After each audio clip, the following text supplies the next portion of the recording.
Baik, selamat pagi peserta didik sekalian. Senang sekali bisa bertemu walaupun hanya dalam keadaan virtual seperti ini. Hari ini kita akan masuk ke bab 3, yaitu memahami isu terkini lewat editorial. Ya, kita masuk ke dalam teks editorial. Oke, ada beberapa hal yang perlu Bapak sampaikan sebagai pembukaan.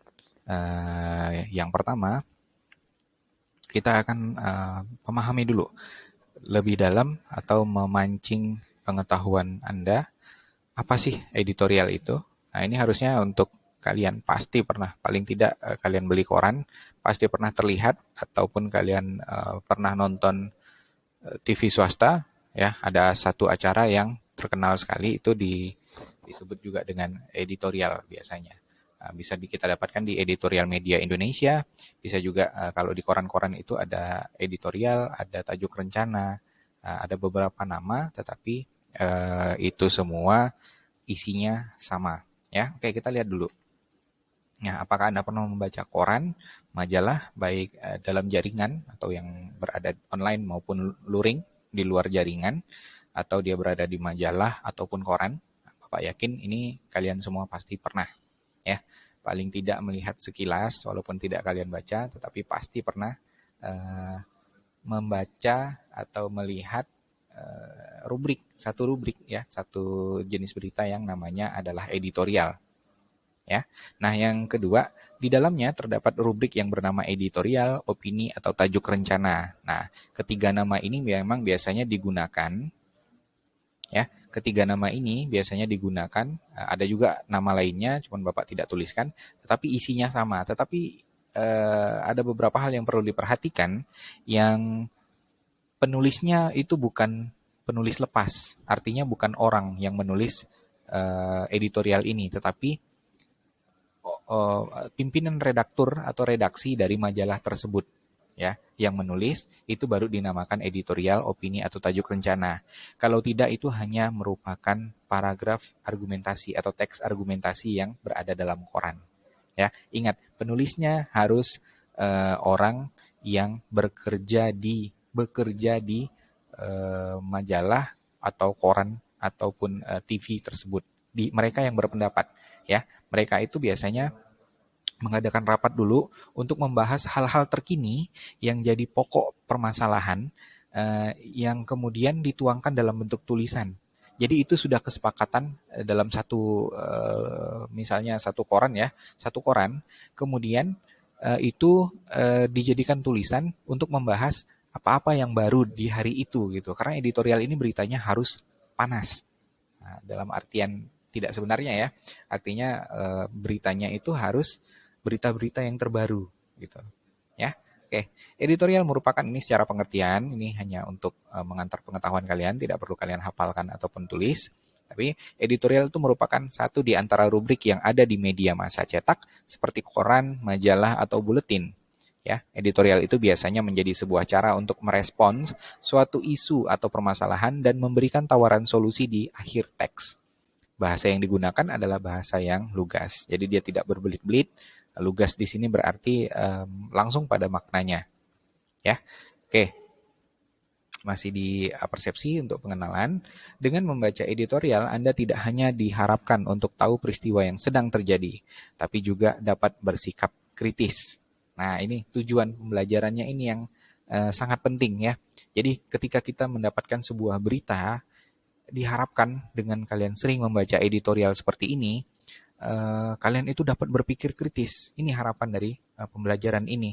Jadi berpikiran kritis itu tidak hanya kalian setuju atau tidak terhadap sebuah permasalahan yang disebutkan di sini, tetapi diharapkan kalian juga selain setuju, mengapa, memberikan alasan yang kuat, mencari fakta dari berita tersebut.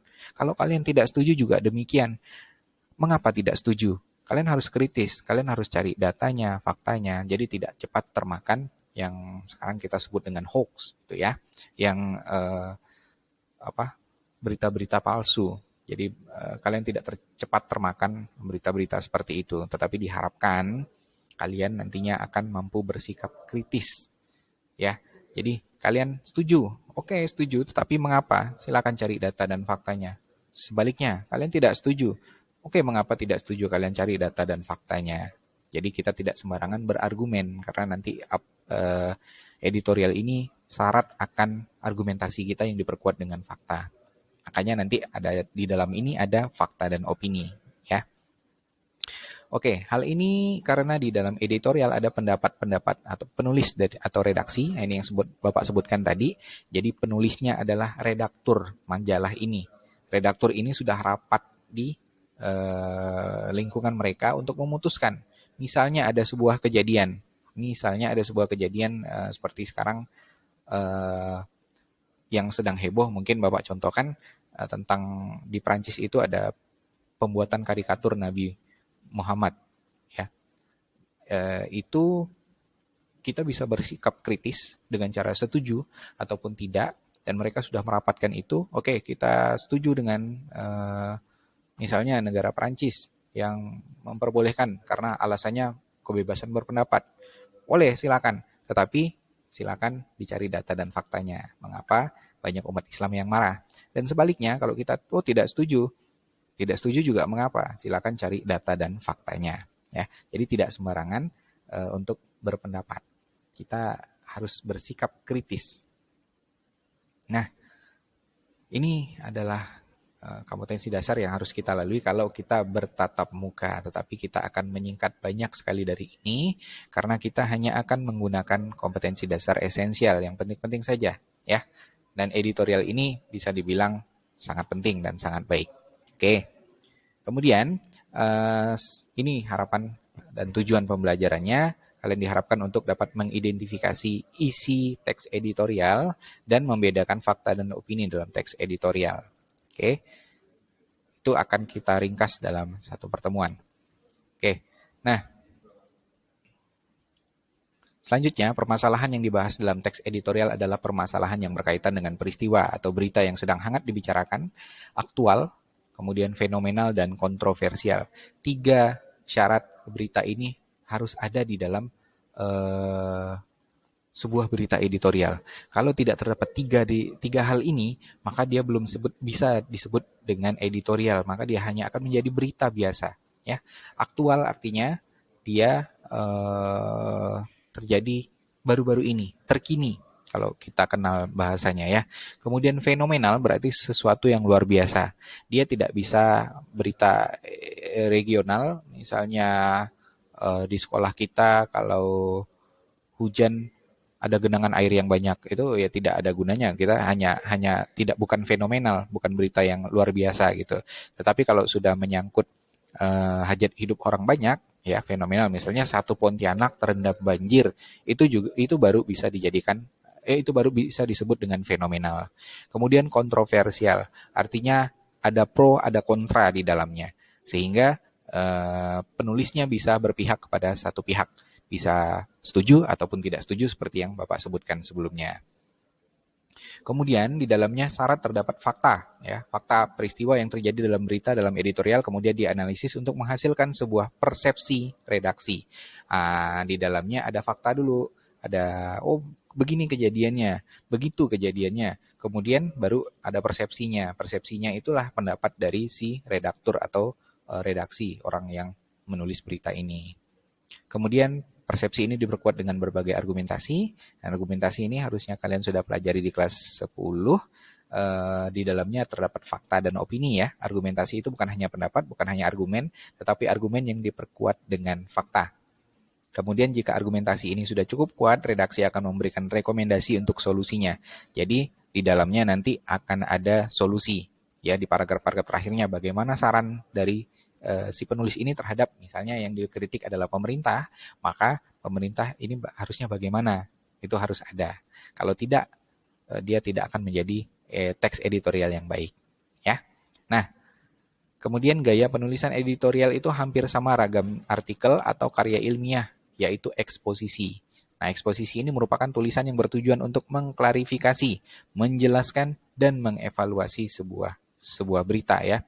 Dilihat dari isinya, editorial ini bersifat ekspositoris, berisi tesis atau pernyataan umum, diikuti argumentasi-argumentasi secukupnya, dan diakhiri dengan penegasan ulang atau argumentasi-argumentasi tersebut. Nah, ini bisa kalian pahami baca. Kalau ada yang tidak dipahami, kalian bisa hubungi Bapak ya.